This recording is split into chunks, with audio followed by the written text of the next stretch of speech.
So recently we went to Bowman Cemetery. It is an abandoned cemetery in Lisbon, Ohio.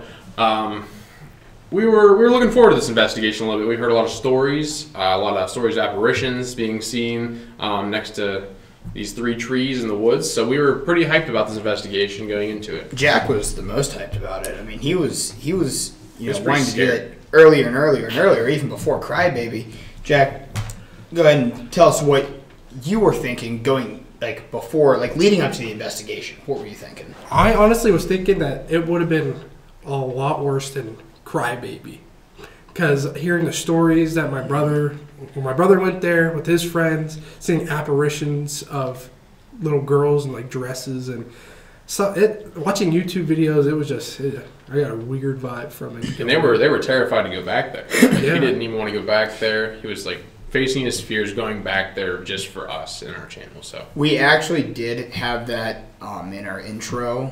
We had a bunch of technical issues, which is why the video got delayed so much. Our entire intro got deleted.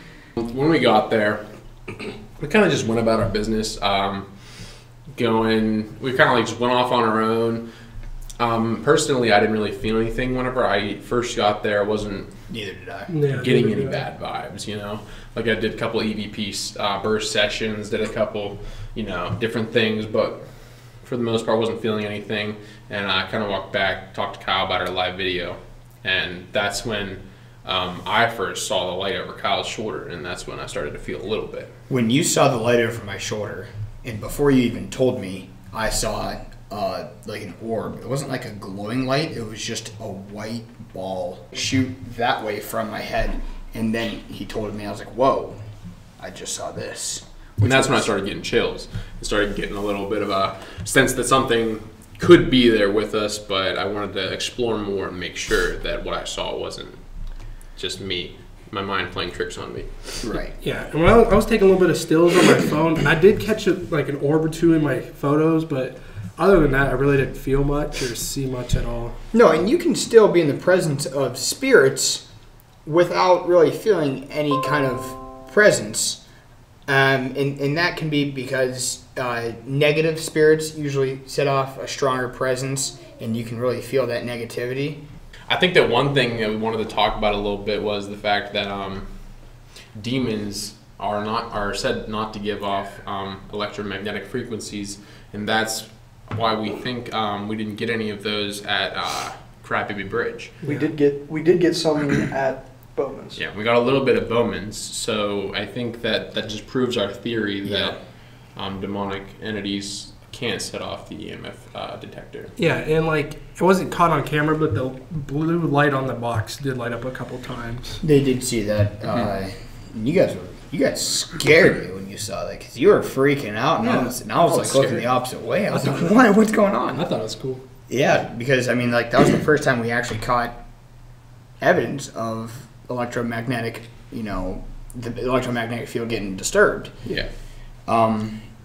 Anyways, we were there for about 4 hours ish. Yeah, we were there until almost 3. And everything that you saw on the video is all we caught. We only caught less than 20 minutes of like actual footage. And that was constant spirit box running.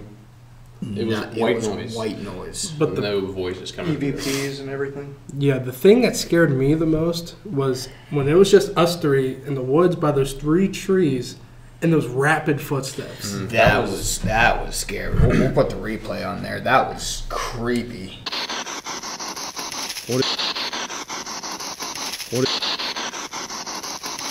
And that was something that was that like kind of proved our theory that where the dark energy was coming from wasn't from inside the cemetery. No, it was outside. Because that was sort of at peace. But like outside the cemetery, whenever we walked down to those woods, that's when we got that. Our special guest, Rut, he kept hearing knocking from outside, and he was hearing 3 knocks. I don't like doing that. Yeah, right. I don't like doing that. I don't know. Anyways, he heard 3 knocks from outside of the woods, and it was coming in all directions, but like mostly from that area over there. And I mean, there's nothing that we can conclude that is paranormal from that, but it's just kind of coincidence, like coincidental that, you know, we keep hearing a series of 3 knocks, which is known to have, like... It's the mocking of the Trinity. Right. You know, demonic spirits are known to be around if you hear 3 knocks. And whenever we got to the outside of the cemetery, that's when we caught most of our activity. Did we catch anything on the EMF thing outside the cemetery? No. We did not. So any malicious spirits would have been outside the cemetery, but we did catch some spirits inside, like on the EMF By the radars. tree, especially. So we got, there were mostly not bad spirits on the inside. We also had that theory that the fact that it was like sort of a children's cemetery, that they didn't know how to respond. Yeah. There was our a lot of talking. children. There was a lot of children. Or maybe they weren't even strong enough to like speak to us. Yeah, I mean, some of them weren't even a year old. No. They wouldn't even know how to talk by the time they died. Yeah. Let alone speak into the spirit box. You're not going to have any idea what we're doing. This just gives more authenticity to what we do and authenticity to the tools that we use, because we didn't get anything. Maybe 2 hours of white noise and 10 minutes of talking. And we were doing other things. We were using all kinds of equipment. We used the SLS. We used digital recorder. Nothing on the digital recorder, if I remember correctly. Anywho, other than that, really no EVPs, you know, like that much EVPs. And EVPs are kind of hard to capture anyways, but the spirit box, I mean, that is our most used tool, obviously. I mean, you guys have seen the video. It's 90% spirit box. We're trying to cut away from that as much just because we want to change it up a little bit. Yeah.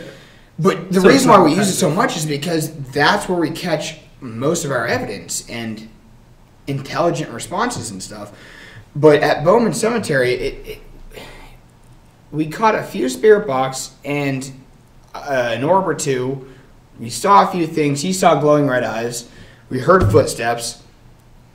But we didn't really get that much evidence. And it's just, you know, sometimes you're not going to have, you know, an investigation like Crybaby Bridge every time. That was just nuts. We weren't ready for that. And then, you know, going into Bowman's. And like we let other people, like our guests, use the spirit box too to see if they can get anything, but they really didn't get much either. Like we said in the video, we think it was more, a lot of it, not all of it, but a lot of it was residual. That's what I said at the kind of the end of the video. I thought it was a little bit of residual energy. Sounds that were just, I don't know, stuck there from earlier times, or, you know, powered by the stream that was running underneath the bridge out there. So, and where I saw the red eyes and looked like someone walking in the woods was outside of the cemetery. So, I think that even further shows that it wasn't inside the cemetery that was getting all the activity. Yeah. And like me and Kade were just sitting by the tree in the middle of the cemetery, and like we were just kind of having a good time. We were just kind of chilling. I never in a million years thought that I'd be sitting in the middle of a cemetery, in the middle of the woods, in the dark, at like 1 o'clock in the morning, laughing and having a good time. Yeah, it was like sitting in your backyard with your friend. That's what happened. That's how easy the atmosphere was. In conclusion, we're not saying that Bowman Cemetery isn't haunted. We were there for, you know, one night. Will we go back in the future to check it out? I don't know. If we don't catch anything, if we do go back in the future, we're probably not going to post about it. But we're not concluding that it isn't haunted, because there have been paranormal investigators who rave about this place, saying that there are spirits who will scratch you and stuff like that. But what we captured, based on our experience, we didn't really capture anything too intelligent. A few things on the outskirts of the cemetery, not so much in. But that's all I have. Do you guys have anything to wrap it up with? I mean, as I said in the video, I think it's more witches and warlocks bringing things to that cemetery that's really disturbing everything at the cemetery, and making them think that there's something bad there, when really that cemetery is more at peace than everyone thinks. Yeah. So, Jack? No. that pretty much wraps it up. Yeah. All right, our next investigation will be at the Fairmount Children's Home. It's an abandoned orphanage in Alliance, Ohio.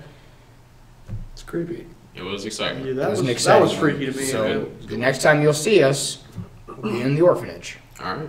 All right. We'll see you there.